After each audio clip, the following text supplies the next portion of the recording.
friends online. So that's where I was. So basically crossing a lot of things, crossing the high Atlas Mountains, crossing the plains of House, and then being only 3 miles away from Essaouira, which is the other town on the coast. And then when I was probably 1 week before baccalaureate, which is my high school, that's the first time when I saw the sea. But when I saw the sea for the first time, the ocean, for the first time, it just felt like a desert. You know, it's just flat, but it's also moving. The desert also goes wind and stuff. But it was fascinating that we, for a long time, my friends and I over there, we just call it the Blue Desert.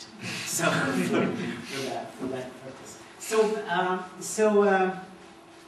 I just want to take you a little bit to some of the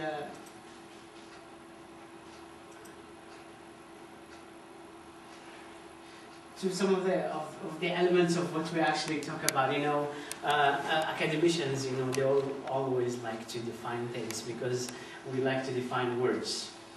And sometimes we call them words, but words sounds like something that we use on I know mainstream cafes and homes and stuff. So another level is like, let's use terms or let's use concepts, and then a concept is more like a word that can be, you know, be defined. So how does the word or the concept of space gets defined?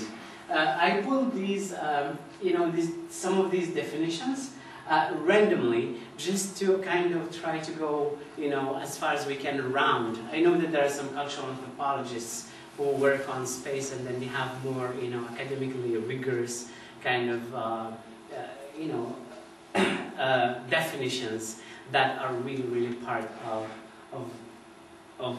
their thinking or their stream of thoughts. So an area reserved for some particular purpose, that's space. The unlimited, limited expanse in which everything is located. And space and area around. Embodiment, embodied space, location. My definition to it is, to space is the other axe. Why do I call it this way? Because, you know, we have time, the axe of time, and then of space, which is, you know, we think about time as, you know, as a process which is more, you know, diachronic. I think about space a lot of times as a synchronic kind of surface. So, horizontal and vertical. What happens in the intersection of time and space? For example, what happens at 3:15? That's a time reference. At IC 101. What is the event that happens? We gather. Right, exactly. So yes, for example, I just make references. For example, I would say 3 things. For example, David, 9 p.m. house, yesterday.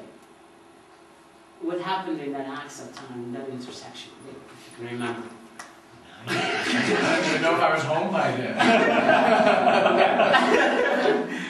Yeah. Okay. So, but there is something that might always happen. Say, for example, Khulud, Amman. Yes. For example, 6 p.m. today. Today. Today. Having lunch with Jumana, dinner. Okay, great. So the axe of time, thanks for it. So the axe of time and space shows that there is an event. So when there are a lot of events that are taking place, we tend to sometimes sort these events in ways that will show us how these events actually, how these events can be defined. If, for example, people are in a mosque and they're together, we can say, well, people are actually praying. If they're in a synagogue, they're doing the same thing. If there is a lot of people with forks and knives and food around the table, then they're having dinner. But the axe of time and space defines actually what these people are doing. Sorry. So in Morocco, people have actually defined their space in a way that helped them design their homes and their dwellings. Just for example, if we go to Rabat, this is a Google Earth kind of aerial view of Rabat, where you will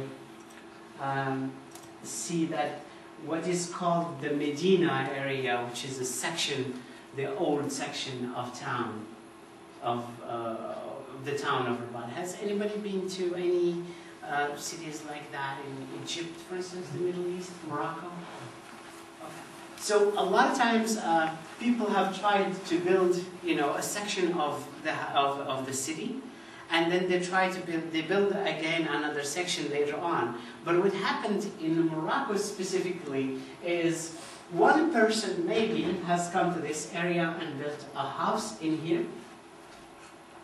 And then another person comes. This is what happens usually in Rabat. If this table here that I'm looking at is a house, there are other people who will come and build their houses in front of it, and they will build other houses on the other side, and this is what is usually called the street. And then the first person who usually builds the house gets to, the street gets that name. So a lot of times what you will find, for example, is Bargas Street. So Bargas Street in Rabat, what does that say? Bargas is not even a Moroccan name, but it is an Andalusian. So people who came from Andalusia in the 17th century, after the Reconquista of southern Spain, when they came to Morocco, they built their homes that were very, very similar to homes or houses that were in Andalusia. That's why if you go to Sevilla, for instance, and go to Rabat or Marrakesh, there is a lot of similarities that you would actually be able to see. It wouldn't be different at all. What happened here is, as you can see, the photo is slightly, smaller, but you can look at this. If you look at the streets, they are very, very narrow streets. Look at the streets here, on this other side, outside this line, this red line.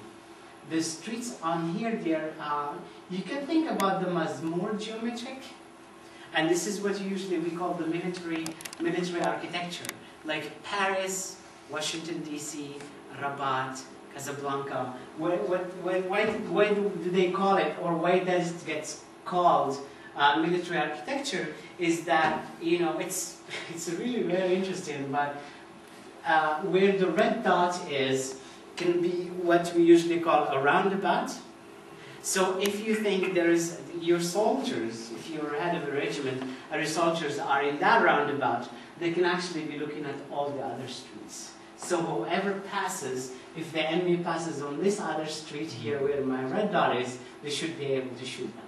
So that's what it's called, military architecture. But military architecture is actually very, very interesting as a post-Lyotian architecture. What I mean by Lyote is this guy who designed Casablanca and also designed Rabat. He was a governor a French governor during the time of what gets to be called protectorate. So or colonization, if you want.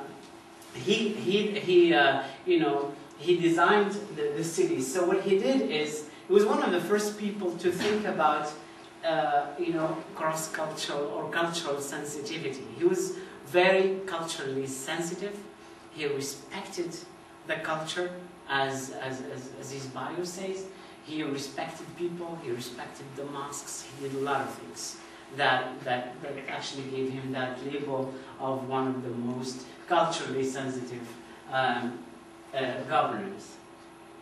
This is the Ville Nouvelle. I want you to, those who are going to Morocco, I want you to remember this, because it is French word for new city, or Nueva Ciudad.